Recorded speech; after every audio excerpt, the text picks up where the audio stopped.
Alright, hey there everybody, this is Phoenix Flight again. We are going to be looking at a replay here between J Papa, who's going to be our protagonist, and Ooh as his opponent here. So this is a 750 MMR, 750 MMR level game, and J Papa here was wanting to know what are some ways that we can defend against steel ball aggro. So we'll go into that in just a little bit here.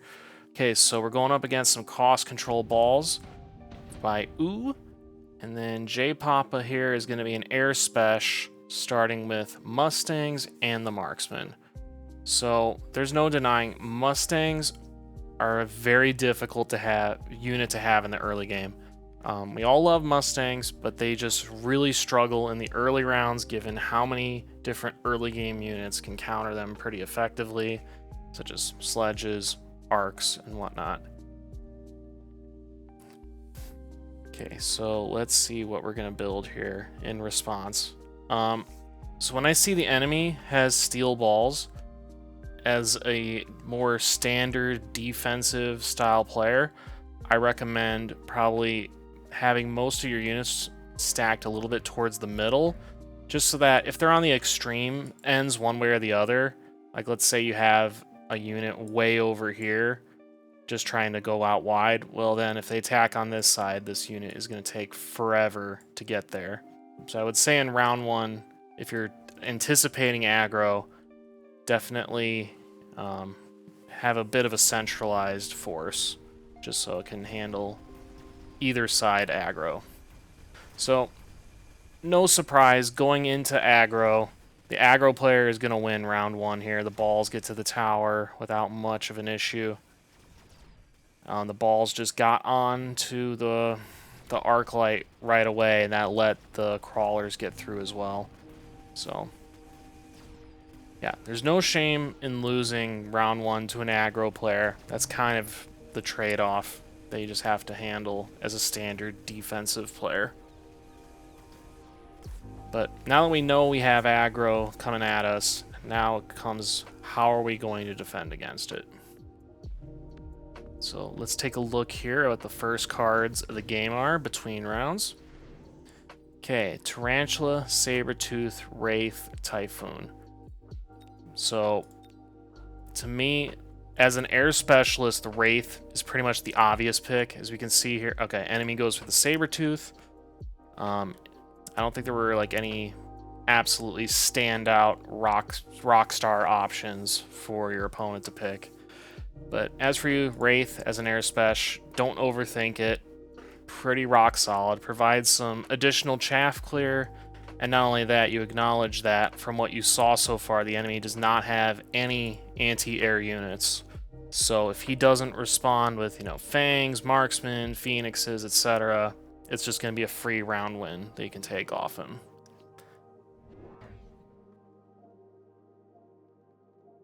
Okay, ooh, so we built a second Wraith. This is a mistake, because we saw in the first round, the problem that led to the quick win was that these steel balls quickly got to the Arclight, Marksman, and then the tower, and just completely dominated from there. What we need to do is we need to have some chaff right about here, some either fangs or crawlers, so that these steel balls all get stuck on the crawlers for a little bit. That allows time for the Mustangs and the Wraiths and the Arclights to all be killing off these crawlers. Meanwhile, the Marksman is going after the steel balls. So that is a problem. I do like the idea of the Wraith, but just not right now. We need bodies in the way, because watch these steel balls. I mean, yes, they are cost control balls, so they're going to take a little bit more time. But see, they got onto the Arclight already, just a few seconds into the round, and there goes the Arclight, just like that. So it looks like the enemy did not create any anti-air units, so it looks like you're just going to steal this round, which is lucky. We'll take it. You can steal, being able to steal the momentum from an aggro player like that is critical as the defensive standard player. So we'll take this as a gift, and we'll speed it up given there is now no way he can win.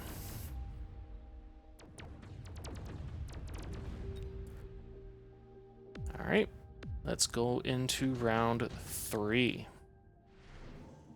Okay here, so let's...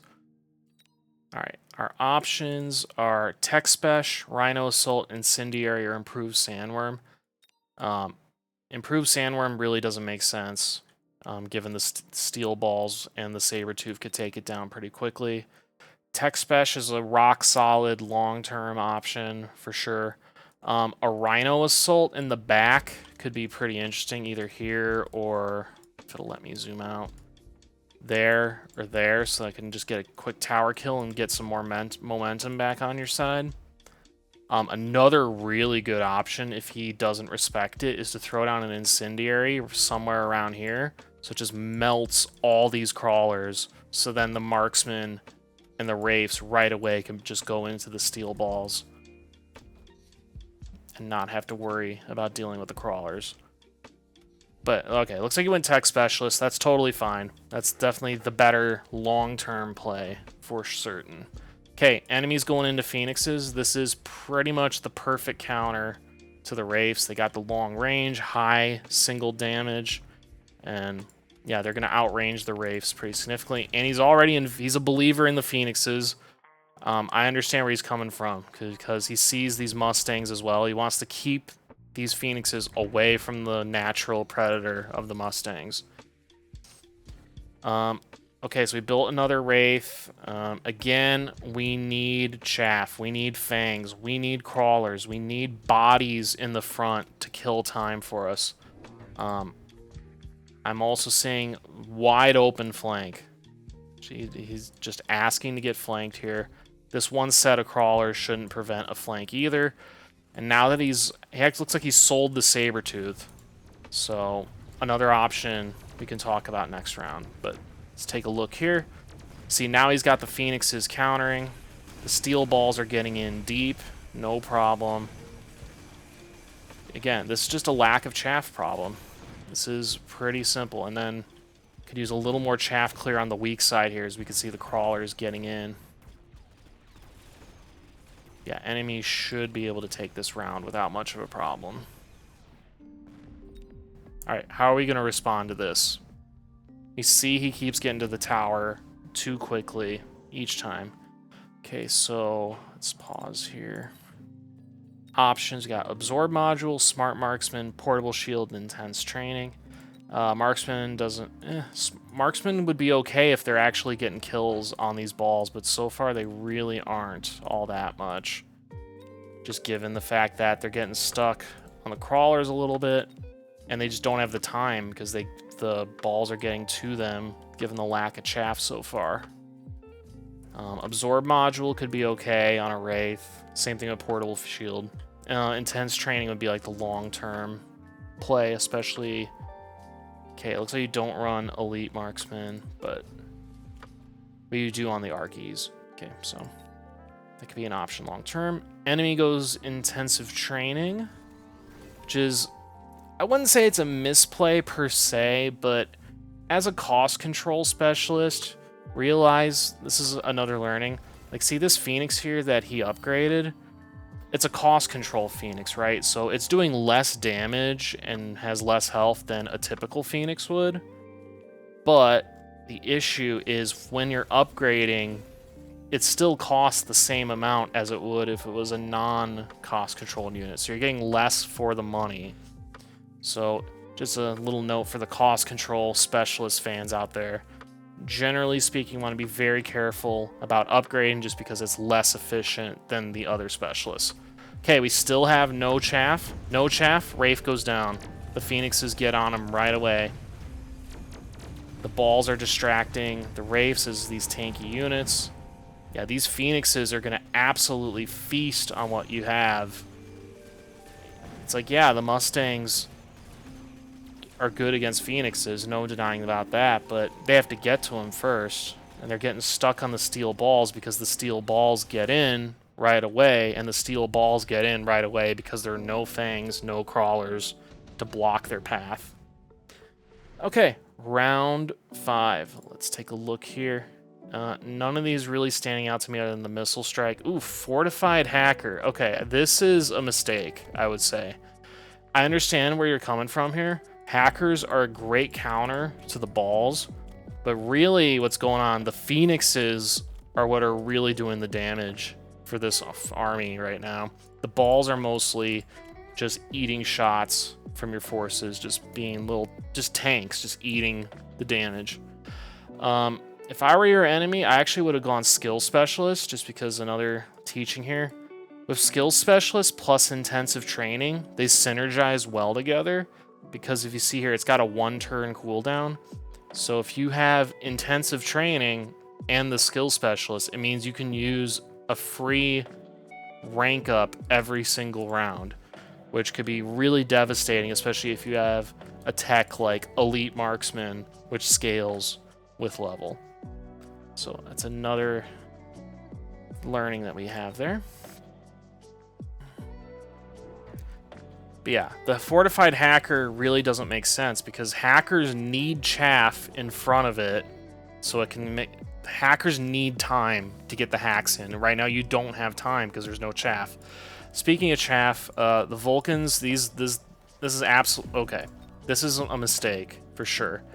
The balls are going to take down these Vulcans along with the Phoenixes, taking them down in pretty much no time.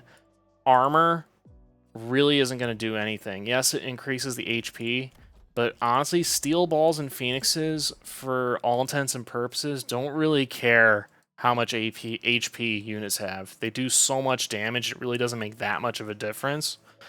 And plus, again, I don't want to be super repetitive. No fangs, no crawlers. There's nothing in the way, so these steel balls are going to get on it immediately and start wiping out these Vulcans. I mean, your chaff clear has not been the problem this game. You have the Arclights, you have the Wraiths, you have Mustangs in the back. You've got plenty to deal with the small crawlers and other little units like that. It's the big lads in the steel balls. You don't really have the heavy hitters. It's just the marksmen right now, which are getting stuck on crawlers and steel balls. But, alright. Let's keep going here. Also, again, we got a wide open flank here. That's just begging to be exploited. Enemy is not respecting your ability to flank him. I mean, he's leaving this wide open. He has no units back here. He's not upgrading the tower. And also another thing to consider, just as another learning, when a tower is wide open like this, you know, you got no units here. The nearest units are all the way down here. If you really want to punish an opponent for this, especially if they do not upgrade the tower, again, this will only work if the tower remains unupgraded, and this will not work if you're cost control. You have to be any other specialist. You could place some storm callers right here, exactly on the line, and then their first volley goes right into the tower, and it gives him the debuff immediately as the round starts.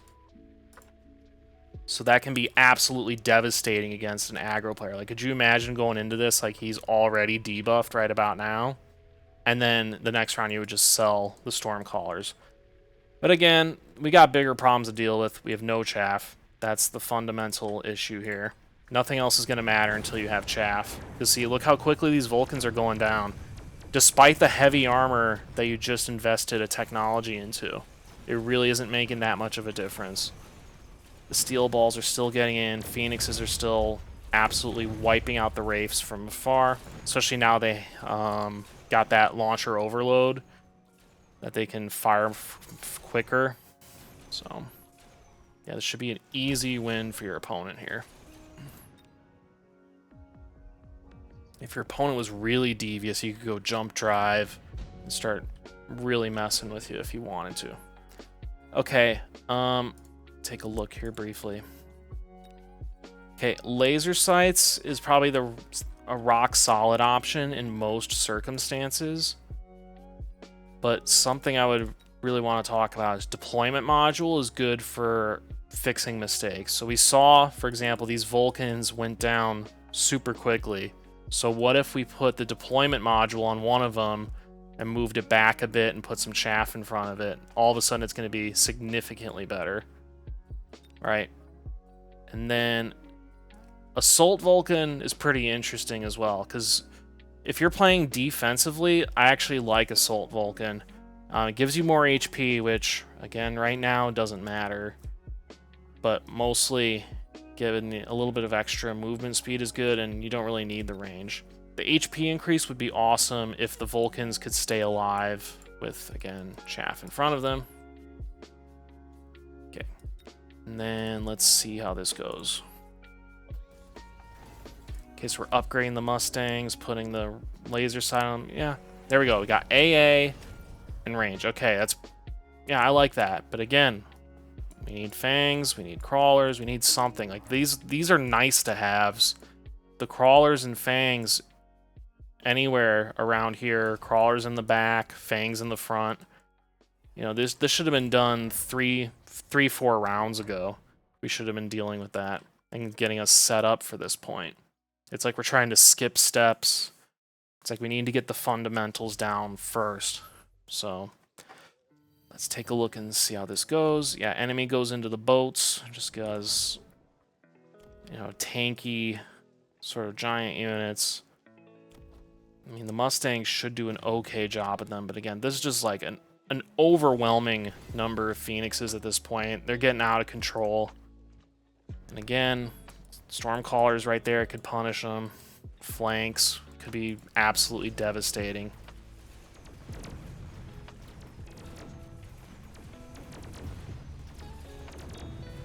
Okay.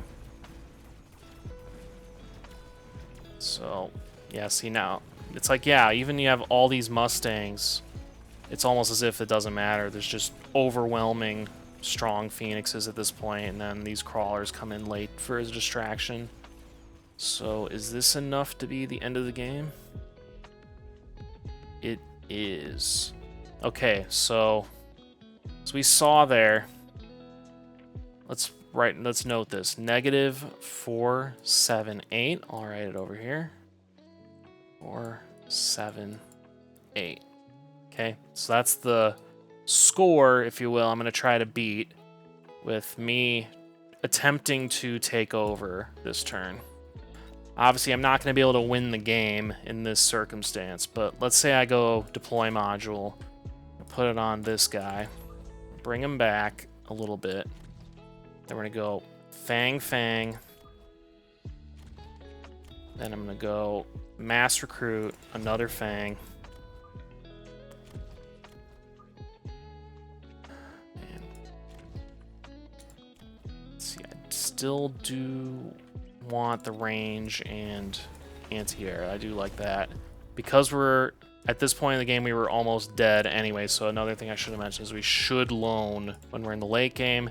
Also, I forgot to mention these buttons should have been clicked earlier. It's like there are all sorts of little mistakes that in aggregate add up to getting crushed by the Steel Ball Phoenix combo here.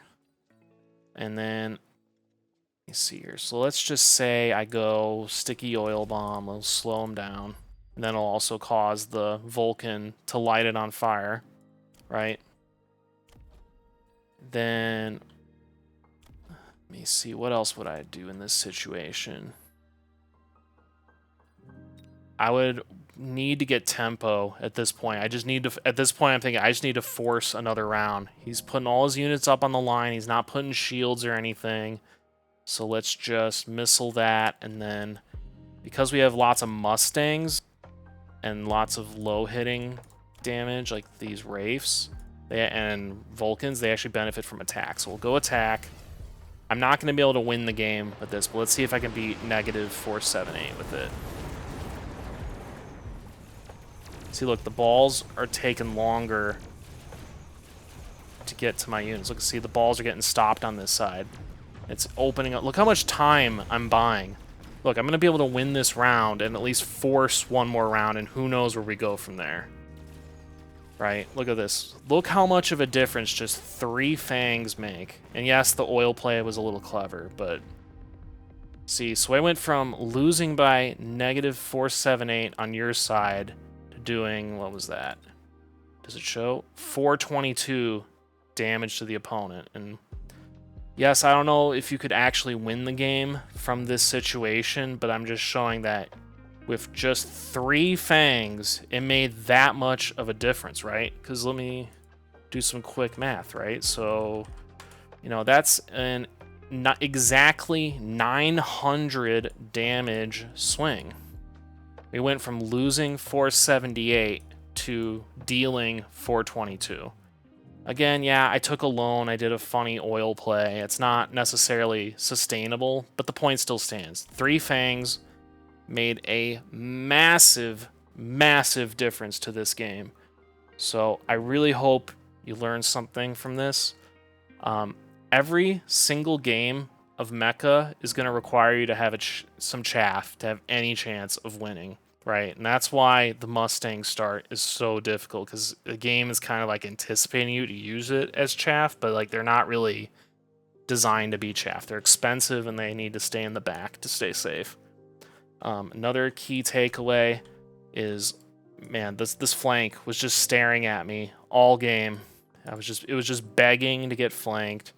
Even if it's just 1-turn crawlers coming in, getting a tower kill, just do something to force him to try something else, throw him off his game. When I see a tower like this, it's asking for some Stormcaller cheese for 1 round. Place a Stormcaller here, takes it out. You steal the round, and then you just sell the Stormcallers because you know he's going to put maybe some crawlers right here, right after that. And let me see. And then the other really big thing is this armor was a horrible misplay in hindsight. The balls, the phoenixes, the boats, they really don't care about the armor. I would say these are unusual techs to run. I would say best partner and higher level play, you almost never see it. You would probably see range is, especially if you're going to be a defensive oriented player and you're not an aggro player, pretty much any unit you have should have range as a tech. Because in a standard versus standard game, you need to be able to outrange the other guy. All right, that should do it for this video. Thank you for your time. Thank you again to J Papa for submitting and trying to get some feedback on this. Keep having fun, keep making mistakes, keep learning something new from every game, win or lose. Thank you for playing. Phoenix Flight is out of here.